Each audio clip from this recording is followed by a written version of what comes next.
South India shopping mall festival and wedding celebrations సరికొత్త designs తో అద్భుతమైన కలెక్షన్.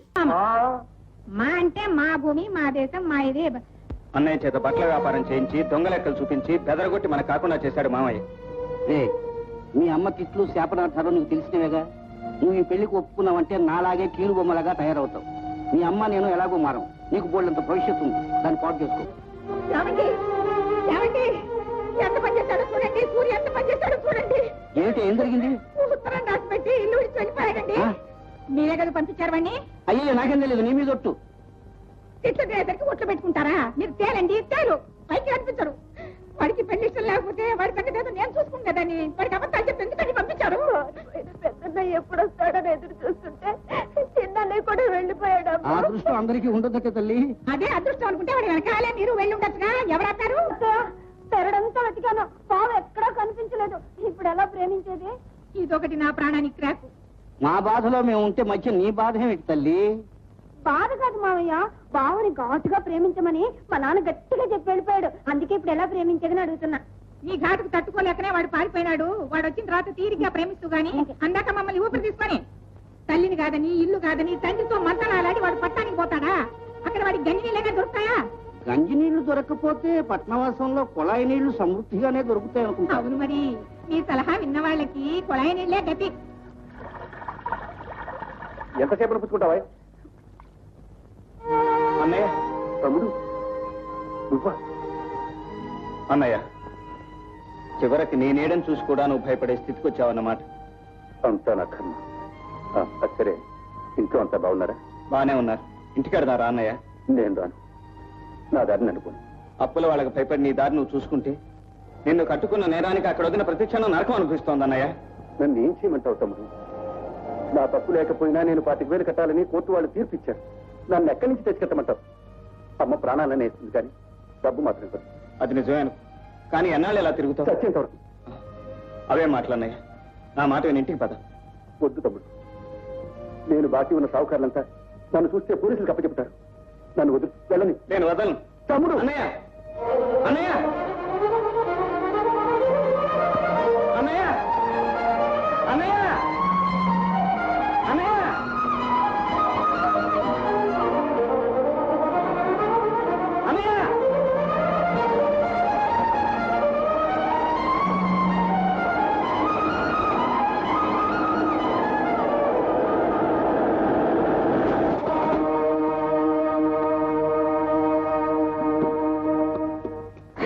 ఎవరు నువ్వు? ఊళ్ళో ఇన్ని కార్లు ఉండగా చూసి నా కారు కింద పడి నువ్వు చచ్చి నన్ను జైలుకి పంపించి ఆ తర్వాత ఇంతకీ నువ్వు పోలీసులు తరుగుతున్న దొంగవా, ఆత్మహత్య చేసుకోబోతున్న నిరుద్యోగివా? నువ్వెవరైనా నాకు అనవసరం. ఇదిగో చూడు, ఈ 10 రూపాయలు తీసుకో. అంతగా నువ్వు చావాలనుకుంటే ఏ ఆర్టీసీ బస్సు వెతుక్కో. ఇక నా రెండో పాయింట్. అయ్యా, రెండో పాయింట్ గారు, తమరు చాలా పాయింట్లు చెప్పారు కానీ అసలు పాయింట్ వినండి. నీ అసలు పాయింట్ నాకు అనవసరం అయ్యా. వెళ్ళు, వెళ్ళు. వెళ్ళిపో.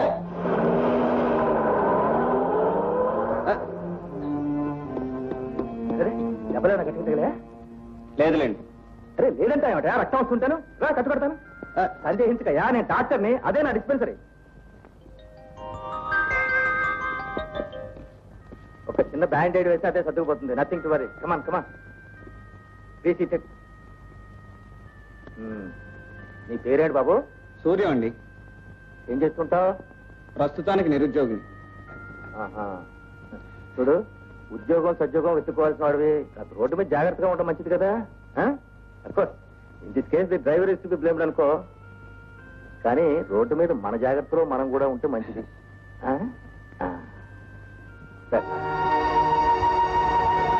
ఆ ఫోటోలో ఉన్నది ఇందాక కార్లో ఉన్నాయనే కదండి? ఆయనే బాబు. ఆయన దెబ్బ నేను తిన్నాను. మరి ఆయన ఫోటో మీ ఇంట్లో ఎందుకు పెట్టుకున్నారు? ఆయన చేసిన మేలు మర్చిపోలేక. ఆయన నాకు స్వయాన బావగారయ్యా. అన్నయ్య, రామ్మా రా. చూసావా, మీ ఆయనచే దెబ్బతిన్న మరో వ్యక్తి, పేరు సూర్యం. ఈవిడేనయ్యా మా చెల్లెలు కమల, కాలేజీలో లెక్చరర్ గా పనిచేస్తుంది. నమస్కారం అండి. నమస్కారం. ఆ దుర్మార్గుడు కనకారావు ఈవిడికి విడాకులిచ్చి ఈవిడి జీవితాన్ని ఎడారి చేసి పారేశాడు. కనకారావు? ఇప్పటికి అర్థమైంది. ఆ కనకారావు ఎవరో కాదండి, మా మేనమావ. అంటే నువ్వు సుందరమ్మ గారు అబ్బాయిని. ఓ, త్రిపుర సుందరమ్మ కొడుకువా? రెండో కొడుకుని. మీ అమ్మ నాన్న బాగున్నారా బాబు? బానే ఉన్నారండి. చాలా సంతోషంగా ఉందయ్యా మనం ఇలా కలుసుకోవడం. అసలు ఆ కనకారావు ఎందుకు విడాకులు ఇచ్చాడో నేను తెలుసుకోవచ్చా? ఇది 15 సంవత్సరాల క్రితం సంగతి బాబు. అప్పుడు మా కమల కలకలలాడుతూ ఎప్పుడు నవ్వుతూ నవ్విస్తూ అందరితో ఎంతో చనువుగా మెసిలేది. ఆ మూర్ఖుడు కనకారావు ఆ నవ్వుల్ని మాటల్ని అపార్థం చేసుకుని కోర్టుకెక్కి విడాకులు తీసుకున్నాడు. ఒక్కగానొక్క బిడ్డ సుశీలను కూడా ఈమె నుంచి వేరు చేసి మాతృహృదయాన్ని గాయపరిచాడు. ఆ రోజు సుశీల బర్త్డే పార్టీ జరుగుతోంది. Happy birthday baby. నమస్తే. నమస్కారం అండి. Take it baby. Oh sweet baby. అబ్బాబ్బాబ్బా, ఇంద్ర భవనంలాగుంది. ఇల్లు అంటే ఇది ఇల్లు. మన కొంపలో ఉన్నాయి. ఎందుకు చెప్పానుగా నేను. డాక్టర్ గారు బాగున్నారా? బాగున్నానమ్మా. తిరుపతి దేవుడి దర్శనం అలా దొరుకుతుంది, నీ దర్శనం దొరకడం లేదు. ఏమ్మా కమల, బాగున్నావు? మంచి సమయానికే వచ్చావు. అవును, ఏంటి పండగ ఇంట్లో? అమ్మాయి పుట్టినరోజమ్మా. అలాగా? మా తల్లి మా అమ్మే మా బంగారే. చేతులు ఏం లేకుండా వచ్చాం మనం. గురమయ్య పెట్టి దీర్ఘాయుష్మంతురాలే వర్చులు. అన్నయ్య, నీతో అర్జెంట్ గా మాట్లాడాలి. అందుకే అప్పారావును కూడా తీసుకొచ్చా. అలాగే మాట్లాడదామమ్మా, ముందు ఈ పండగ కానీ. అమ్మమ్మమ్మ, మళ్ళీ నీకు తిరిగి దొరకు, నేను నమ్మడానికి లేదు. అర్జెంట్ గా మాట్లాడాలి, చాలా ముఖ్యమైన విషయం. రారా అప్పు, త్వరగా. అలాగే బాబు గారు. అన్నయ్య, అదే నేను ఆస్తి విషయం మాట్లాడతాను. మన ఆస్తి అదేమిటమ్మయ్యా, మన ముగ్గురం ఒక తల్లి పిల్లలం కాకపోయినా మన తల్లుల ముగ్గురు ఒక తల్లి పిల్లలే గనక అక్కయ్య వాళ్ళ అమ్మకున్న అంత ఆస్తి, సరే మా అమ్మకున్న కాస్త కూస్త ఆస్తి, పెద్దమ్మ కొడుకు కదా నీ చేతుల్లో పెట్టి పెత్తనం నిన్ను చూడమంటే ఏ ఆస్తి అంటావేంటి? అదే కదా. దేనికైనా సమయం సందర్భం అంటూ ఒకటి ఉంటుంది. ఈ మాట ఎన్నిసార్లు చెప్పావు? చెప్పు, నీకే న్యాయంగా ఉందా? సరే, నేను ఒక మాట చెప్తాను, వినండి. వింటాను. ఇక నా రెండో పాయింట్. బాబు గారు, గెస్ట్ అంతా వెయిట్ వచ్చేస్తున్నా. రెండో పాయింట్ అన్నాడు, మొదటి పాయింటే చెప్పకుండా పోతున్నాడే. అక్కయ్య, ఓయ్, ఈ అన్నయ్య గారి కడుపులో ఏదో దురుద్దేశం ఉంది. ఉంటుందిరా, ఉంటుంది. వీడెక్కడికి పోతాడ్రా? నా పేరేమిటో నీకు తెలుసురా? త్రిపుర సుందరమ్మ. వీడి విషయంలో మహాత్రిపుర సుందరమ్మ అవుతాను. మన ఆస్తి తీసుకుని మనకి చిల్లి రవ్వ కూడా ఇవ్వకుండా ఇంద్రభవనం లాంటి ఇల్లు తెచ్చి కులుకుతాడా అంట.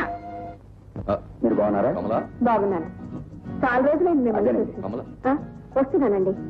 మీరు ఇప్పుడు ఎక్కడ ఉంటున్నారు? ఇప్పుడు ఈ ఊళ్ళోనే అంటే అదే కాలనీలోనా? ఆ. వస్తున్నానండి. మా ఇంటికి మీరు తప్పకుండా వస్తారు, రావాలి. వస్తారుగా? వస్తాను. కమలా, ఆ, ఏమిటన్నాయా? ఏమిటి బర్త్డే కేక్ కట్ చేయడం అంతా రెడీ చేసి పెడితే మీ ఆయనేమో మొహం ముడుచుకెళ్తున్నాడు. పిలుచురా. ఏరా రాజే.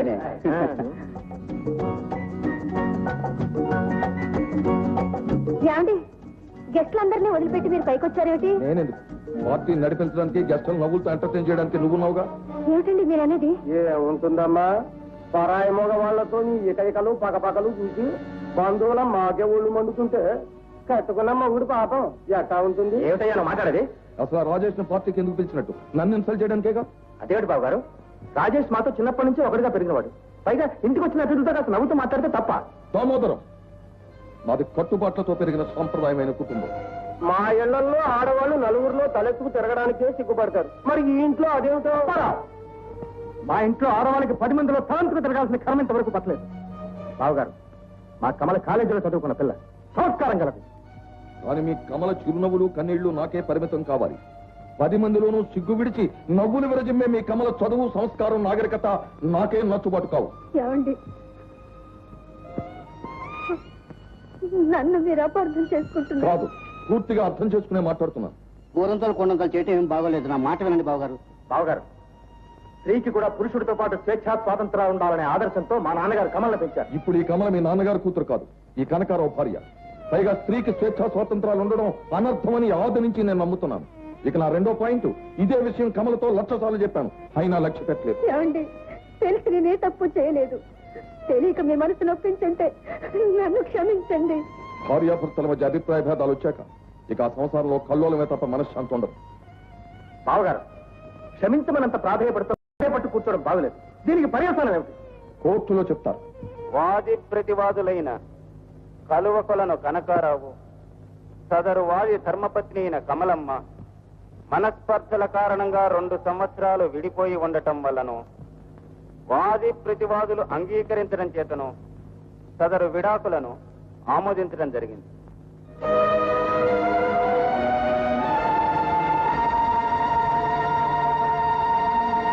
భర్త ఇస్తానన్న భరణాన్ని కమలమ్మ నిరాకరించింది.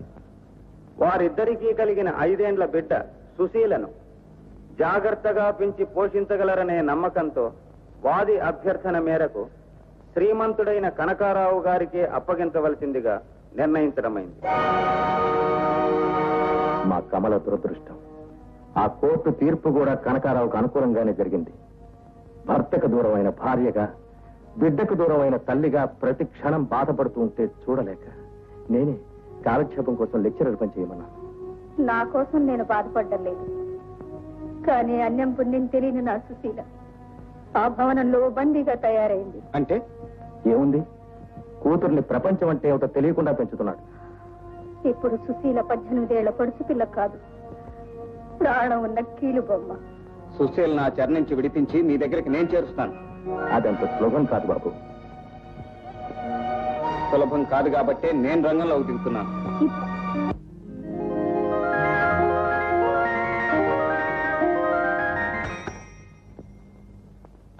నక్కా రామారావు రమ్మని చెప్పు. అలాగేనే. నువ్వు ఇలా పిలుస్తావని తలుపు దగ్గర ఓ చెవు పెట్టే ఉంచుతాను బావగారు. నక్క బావగారు అని పిలవడానికి ఇది మీ అక్క బాలాకుమార్ ఇల్లేం కాదు. ఇక నా రెండో పాయింట్, 10 రోజుల క్రితం మనం పంపించిన సరుకు ఇంకా గూడ్స్ షెడ్ లోనే ఉండిపోయిందట. ఏం చెయ్యను సార్, సరుకు నింపడానికి వ్యాగన్లు లేవని, వ్యాగన్లు లాగటానికి ఇంజిన్ లేదని, అసలు రైలు నడవటానికి పట్టాలే లేవని ఇలా చెప్పిన కారణం చెప్పకుండా ప్రతిరోజు తిప్పుతూనే ఉన్నారు నన్ను. లాభం లేదు నక్క, బిజినెస్ చేయడానికి బ్యాంక్ లో డబ్బు ఉంటేనే సరిపోదు, బుర్రలో తెలివితేటలు కూడా ఉండాలి. బ్రహ్మాండంగా నిజం చెప్పారండి. పర్మిషన్ లేకుండా లోపలికి వస్తారా? పర్మిషన్ కోసమే లోపలికి వచ్చానండి. నన్ను గుర్తుపట్టలేదా సార్? నీ కారు కింద నేను పడబోతే ఏదైనా ఆర్టీసీ బస్సు కింద పడమని సలహా ఇచ్చి మీరు ఈ 10 రూపాయలు నాకు ఇచ్చారండి. మీ సమస్య నాకు అర్థమైపోయింది సార్. దాన్ని పరిష్కరించడం నాకు మంచి నెల ప్రాయం. మిస్టర్, నీకు అక్కడ సంగతి తెలియక మాట్లాడుతున్నావు. ఇంకా వారం రోజుల లోపల సరుకు అక్కడి నుంచి కదలటం ఇంపాసిబుల్ మీద ఇంపాసిబుల్. నాకు ఒక అవకాశం ఇప్పించండి సార్. 24 గంటలు ఆ పని పూర్తి చేస్తాను. నీకు అక్కడ అంత పలుకుబడి ఉందా? పలుకుబడిలే ఉంది సార్, అంతా మన మాటల్లో ఉంది. అలాగా, అయితే ఆ పని చెయ్యి. ఆ పని చేయాలంటే ఒక షరతు ఉంది సార్. ఏమిటది? మీరు నాకు ఉద్యోగం ఇవ్వాలి. ఉద్యోగమా? సరే, ఆ పని పూర్తి చేయి, నీకు ఉద్యోగం ఇస్తాను. ఇక నా రెండో పాయింట్, అన్నిటికంటే ముందు పాయింట్ వినండి. ఇక్కడ ఉద్యోగాలు ఖాళీ లేవు. ఉద్యోగాలు ఎందుకు ఖాళీగా లేవు? అతను చెప్పిన ప్రకారం ఆ పని పూర్తి చేసుకొస్తే నీ ఉద్యోగం ఖాళీ అవుతుంది. ఆ ఉద్యోగంలో అతను జాయిన్ అవుతాడు. Thank you sir. ఈ 10 రూపాయలు అడ్వాన్స్ గా ఉంచుకుంటాను. వస్తా బ్రదర్. సూర్యం, గూడ్స్ వేగలు సంపాదించడం అంత తేలిక కాదయ్యా. నువ్వెందుకు ఇచ్చావు అతనికి హామీ? ఉద్యోగం కోసం, ఆ తర్వాత మన కార్యసాధన కోసం. ఇక హామీ అంటారా? మీరున్నారుగా. మొత్తానికి అసాధ్యుడు ఎవరు? సరే, ప్రయత్నం చేద్దాం.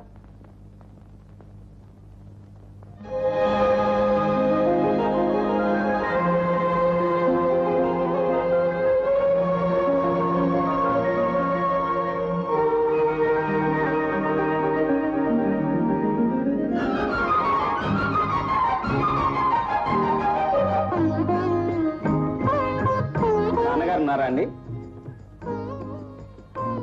నాన్నగారు ఉన్నారా అండి? ఏంటండి, మీకు మాటలు రావా? మా నాన్నగారే పరాయి మగవాళ్ళతో మాట్లాడకూడదు, చూడకూడదు అన్నారు.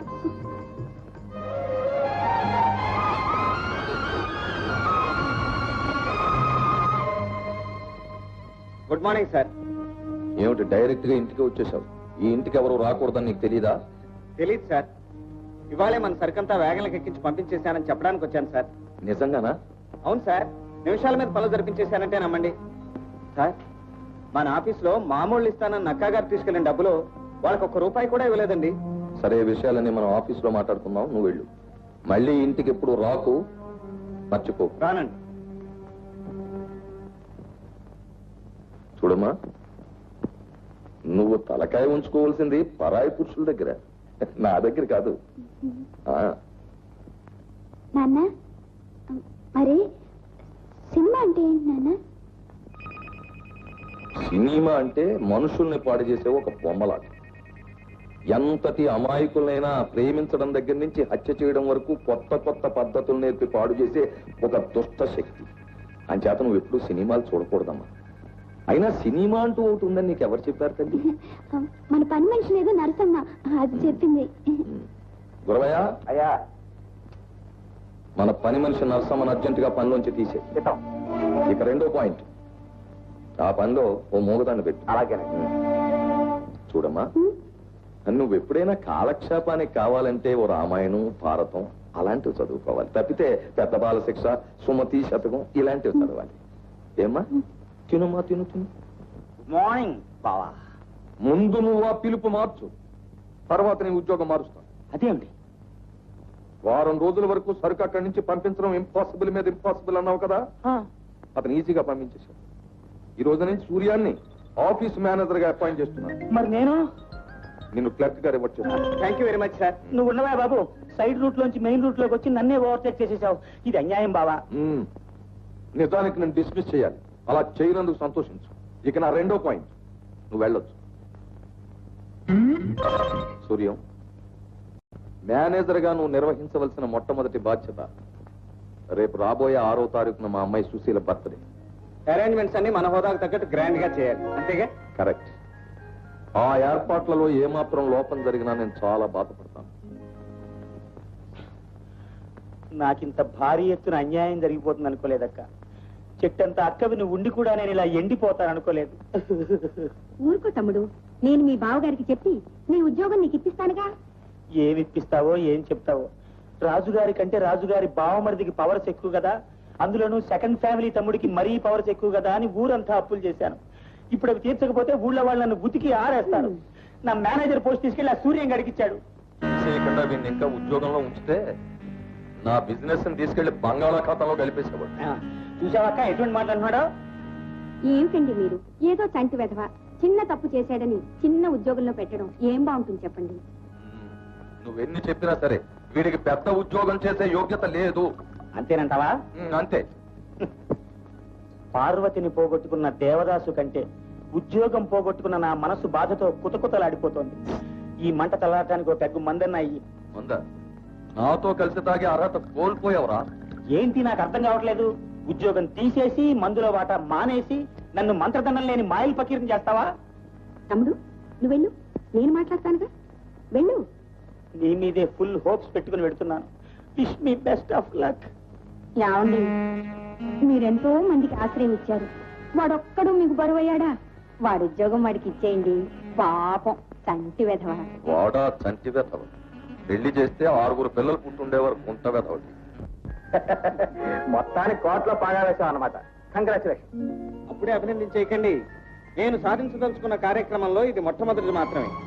మరో 3 రోజుల్లో సుశీల పుట్టినరోజు పండుగ వస్తుంది. ఆ పార్టీకి అత్తయ్య గారు రావటం, సుశీలను దగ్గరగా చూసుకోవటం, వీలైతే మాట్లాడటం మా రెండవ కార్యక్రమంగా నిర్వహింపబడుతుంది. దాదాపు అదేలా వీలవుతుంది బాబు? మీరే చూస్తారుగా, ముందే చెప్తే సస్పెన్స్ పోతుంది. Nice to see you. Guravayya, అయ్యా సూర్యం ఎక్కడ కనిపించడే? ఇప్పుడు దాకా ఇక్కడే ఉండాలి బాబు. అదిగో వస్తున్నారు బాబు. Suryam, good evening. వెల్కమ్. ఈమె ఈవిడ నూర్జహాన్ బేగం అని మా ఫ్రెండ్ అంజద్ ఖాన్ చెల్లెలు. మా ఇంటి పక్కనే ఉంటుంది. పార్టీ చూస్తానని సరదా పడితే తీసుకొచ్చాను. రండి. పిలిచిన వాళ్ళంతా వచ్చినట్టే కదా. ఆల్ రైట్, పార్టీ ప్రారంభిద్దాం. డియర్ ఫ్రెండ్స్, మా ఆహ్వానాన్ని మన్నించి మీరంతా ఈ పార్టీకి వచ్చినందుకు మా బాస్ తరఫున మీ అందరికీ నా కృతజ్ఞతలు తెలుపుకుంటున్నాను. ఇప్పుడు మీ ఆశీర్వాదాలు అందుకోవడానికి కుమారి సుశీలాదేవి గారు విచ్చేస్తున్నారు.